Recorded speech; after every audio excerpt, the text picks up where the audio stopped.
Magandang araw mga kaparokya. Today is April 17, araw po ng Miyerkules at inyo na namang masasaksihan ng panibagong yugto ng ating online viewership ng dalawang bigating noontime show dito sa bansa, ang Eat Showtime at ang Eat Bulaga. Pero bago natin umpisahan yan ay humihiling ako sa inyo na pakisubscribe ang aking YouTube channel, pakiclick ang bell notification icon para lagi kayong updated sa mga bagong video na ilalabas ko. Salamat! So mga parokya, last time ay may write-ups ang isang page na tsaka puso hinggil sa di umano'y emergency meeting ng Eat Bulaga or ng Tito Vic and Joey at Media Quest, kung saan sinagot at pinabulaanan ito ni Christy Fermin na nagkaroon nga ng emergency meeting ang dalawang panig dahil sa hindi ito nagre-rate at nalulugi ang longest running noontime show na Eat Bulaga.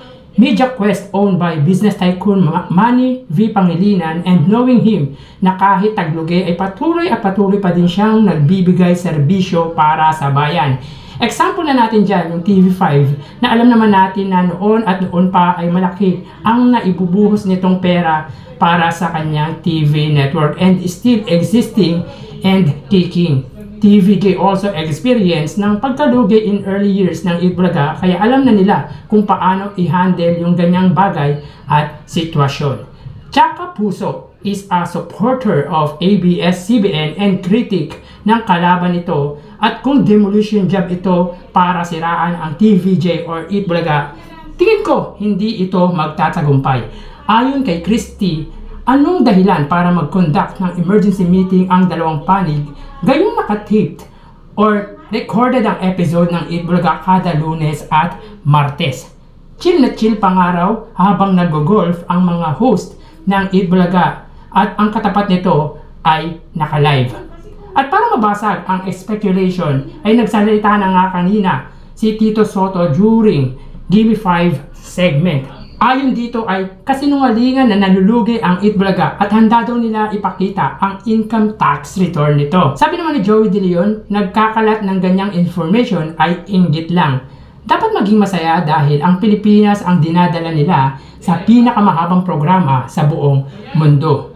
Kaya sa nagpapakalat na nalulugi ang Eat Bulaga, dapat maglabas din sila ng pruweba sa speculation na ipinakalat nila. Suportahan na lang ang gustong suportahan, panoorin ang gustong panoorin, dahil in the end of the day, televiewers pa din ang siyang panalo dito.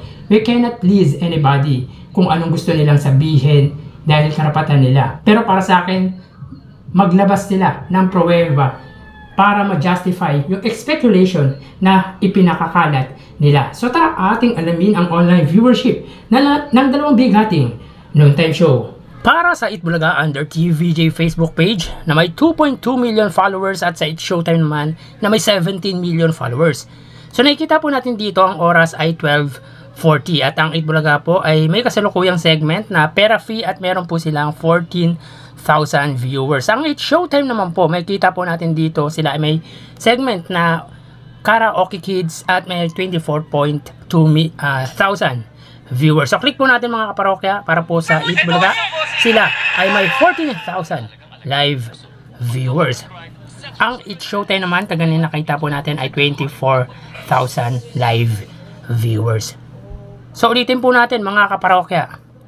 As of 12:41 PM, ang Eat Bulaga po, sila ay may 14,000 viewers at ang Eat Showtime naman ay may 24,200 live viewers. So makikita po natin dito mga kaparokya na ang Eat Showtime po ang siyang angat pagdating sa live viewership nila sa Facebook, at meron po silang lamang dito na 10,000 viewers against sa Eat Bulaga. So mapunta naman po tayo sa TV Network YouTube channel para po sa Eat Bulaga. Under po yan sa TV5 Philippines na may 1.73 million subscribers. Ang Eat Showtime naman po, under po yan sa ABS-CBN Entertainment YouTube channel na may kasalukuyang followers or subscribers na 47.4 million subscribers. So as of 12:42 PM, ang Eat Bulaga, sila po ay may kasalukuyang 41,000 live viewers. Ang Eat Showtime naman po, sila ay may 102,000 live viewers. So ulitin po natin, Para po sa Itbulaga, sila po ay may 41,000 live viewers at ang It's Showtime naman po ay may 102,000 live viewers. So dito, mga kaparokya, kitang-kita na lamang ang ABS-CBN against TV5 at meron po silang lamang dito na 61,000 viewers.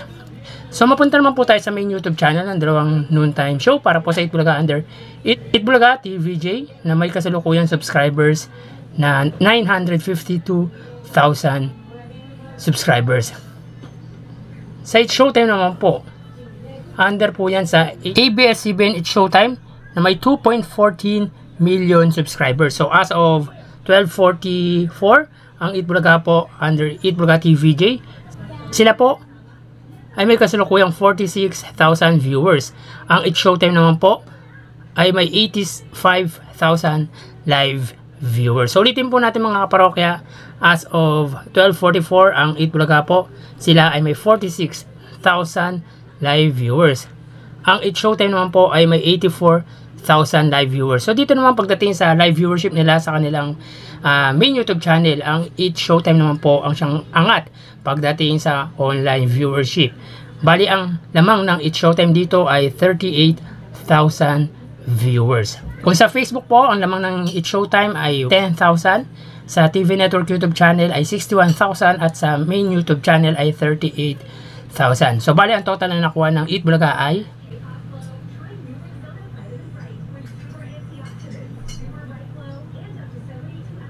101,000 live viewers. Samantalang ang It's Showtime naman po, sila ay nakakuha ng total na 210,000 live viewers.